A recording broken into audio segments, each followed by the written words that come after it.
Welcome to the Strenuous Life Radio podcast where leaderpreneurs, entrepreneurs, men and women learn the essentials and soft skills of the strenuous life. Alright, you ready for this? Because we're going to hear from two different perspectives. This is episode 129. Alright? Now we're talking about our cowboy president, Theodore Roosevelt. And well,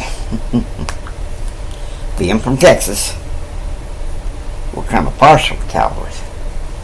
So, let's get started. So, Bespoke Post, they just send you a cool box every month. For such an intrepid young man, so he overcame it with sheer force of will.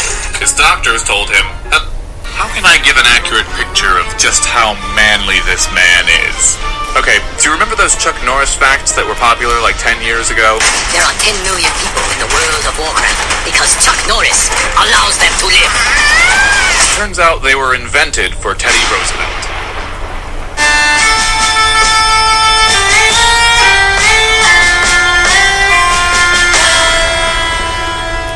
This episode is sponsored by the Great Courses Plus. Free stuff at the end of the video. Now, young Teddy was actually a sickly kid with terrible asthma, but by age 7 he was already a hunter and a museum curator. It all started when he got a discarded seal head from the local market and proceeded to spend the next 2 years killing any living thing he could get his hands on and stuffing them in his bedroom. He then grew up to be a gentleman and a scholar, graduating Harvard magna cum laude and becoming a published historian and ornithologist on top of joining the rowing and boxing teams. Now, crippling asthma wasn't good for such an intrepid young man, so he overcame it with sheer force of will. His doctors told him, "Hello, Theodore. Yes, I wanted to inform you that you shouldn't be doing anything that might trigger your asthma. It could have serious adverse effects on your health, potentially leading..." Gotta stop you right there, Chief. Live fast, die young. Know what I'm saying? Where are you right now? But things weren't all alpine sunshine. Shortly after his daughter was born, his mother died of fever. Thank God I have you for support, honey. Where's Alice? And so Roosevelt makes like Batman and vows to fight for justice. He becomes a politician in New York City, sniffing out corruption and running up against party leaders. Until soon he became a party leader, until soon he lost support. So he did the next best thing and became a cowboy. Moved to Dakota and dropped 14 grand on a cattle ranch. Again, he displays his mastery of the art of manliness in a local saloon, when a man with a gun trots in and orders a round for the house on Teddy. So Teddy socks him in the jaw and knocks him senseless. Teddy Roosevelt brought a fist to a gunfight and won. Satisfied with his time in the frontier, and also because a bad winter killed all his cows, he returned to New York, this time setting out to reform the police force, so that his men were manly and not using the NYPD as a cushy political job. Speaking of political jobs, Teddy made campaign speeches for McKinley, and now he's Assistant Secretary of the Navy.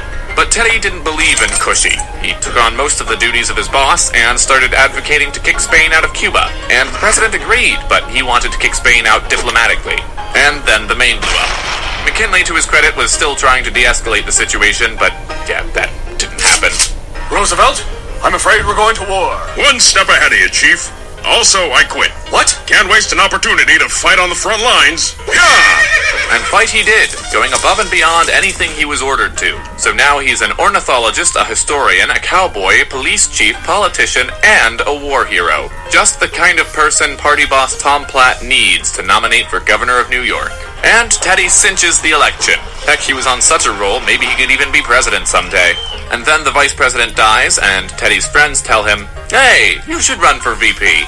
Teddy says no, because the VP does nothing, and then he gets a message from McKinley saying, "Just so you know, you're not allowed to be my VP." But then... Hear ye, vote Roosevelt for VP at the Republican Convention.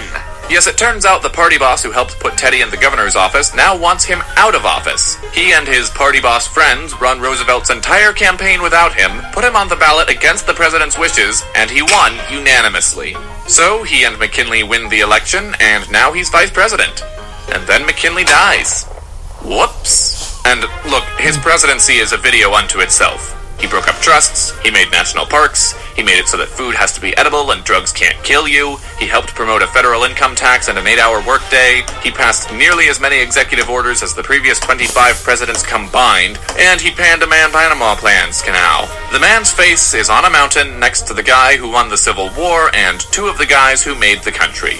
Let us just take a moment and acknowledge his legacy. And now let's move on to the fun stuff. It's 1908, and Teddy chooses not to run for a third term. Instead, he installs his friend Taft as basically a younger version of himself, and runs off to Africa where he kills 11,000 animals and brings their bodies to the Smithsonian. When he gets back, it turns out Taft isn't Teddy Roosevelt 2.0, so Teddy starts rethinking that third term. But Republicans aren't about to give up their incumbent president for someone who was only supposed to be VP. So Teddy makes his own party. It was during his third-party presidential campaign that a man in the crowd shot him in the chest and he died. Kidding. Bullet passed through a steel eyeglass case and 50 sheets of paper, but yeah, it definitely pierced the skin. So he begrudgingly tells the crowd, Sorry, friends, but I've just been shot, so I'll have to keep this short. 30 minutes later, Because I believe the American people can decide for themselves, not now. another hour later, And that, friends, is why you should vote progressive. Alright, you can help me down now. I'm feeling kind of dizzy. despite all that, he ended up splitting the vote because first past the post is a terrible system and Wilson won instead. So what does a man like Teddy Roosevelt do in a time like this? He explores an uncharted river in the treacherous depths of the Amazon. On this charming trip, one guy dies, one guy gets murdered, and one guy gets left for dead. And Teddy gets an infection so bad he starts reciting another man's fever dream. Then one of the most traumatic and devastating conflicts in human history popped up, and 58-year-old Teddy spotted an opportunity to relive his glory days. He wrote to the government saying, Ooh, put me in, Chief, I can take him. And he got permission from Congress, but Wilson was a total buzzkill and said no. Then Teddy developed some breathing trouble, his doctor made him feel better, and then death came for him in his sleep so he could avoid getting roundhoused in the face. Okay, free stuff. You want more, Teddy? Boom, conservationism, life lessons, all on the Great Courses Plus. Alright. I was going to do this other one. But if we come back and discuss Teddy Roosevelt, it will be dealt with. Kind of reminds my life. I was born, like Jimmy, I was born sickly. I find a sickly child. Now, unlike Jimmy, I collected arrowheads. You better believe it. Anywhere Granddad's swing would take me where I could collect arrowheads, I'd do it. And then Grandma's Hendrick and swing would take them, well, more Grandma's swing would take them and mount them on my wall. And I went to Texas Tech. Unlike Jimmy, I graduated with honors. With a Bachelor's of Arts in Communication Studies, minor in Political Science, which is something Jimmy could have done if he'd had the right friends. Then I went off to Texas Tech Law School. While I was in Texas Tech Law School, I married who I thought was the love of my life, Kristen Haig. Thing is, you don't need to know the story behind too much of that marriage. She was caught in an affair and eventually broke it off with me. Undeterred, I graduated from law school. And then my daddy sent me on a little junket around parts of the country to investigate the need for a homeland security deal because of the threat of terrorism. And I went, had a good time, and then I got sick. And then Daddy said, okay, you work for me, boy. You're mine. You're where I want you and when I want you. That went on for 2 years. And then I said, Daddy, I've had enough. I'm going to go teach Texas Tech Law School. I did that for 5 years. During those 5 years, I met Sarah Bocino. And we're happy together. Anyway, I come home. Daddy says, your brother Kyle took over the company. You're out. I said, why? Because you don't bring me no grandkids. Okay, so get this.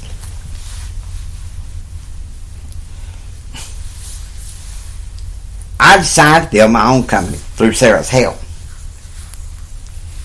You see, I like fishing. I like shooting targets under supervision. I don't do hunting. I like the meat of the stuff that's hunted, but I don't do hunting.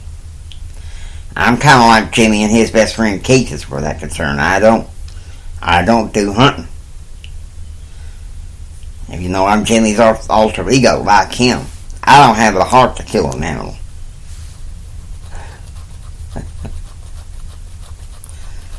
Me and my brother Kyle used to have arguments. I said I'd much rather read Shakespeare than go hunting. He thought that was ridiculous. I see, Teddy Roosevelt and I had some things in common. But the thing was, in college, I made my own swimming team. Unbeknownst to everybody. Hired a coach. Made it on up to my sophomore year when I got sick. But then my junior year, my daddy got me back on that swimming team, and I did a good job until the spring semester of my junior year because I was rooming with one of the wrong guys. To fix that over spring break, Daddy sent me to New Orleans. Well, enough about me. You know about this cowboy president, and you know how important he is to the history of America. Now, I hope you enjoy listening to Stream West Life Radio. If you like what you hear, please subscribe. Become a part of the Stream West Life family. It's J.R. Hendrick saying until next time, don't you just sit there and take it. You build your dreams so you can take it. You do what others don't so you can be what others won't. You do what others don't so you can have what others can't. And like my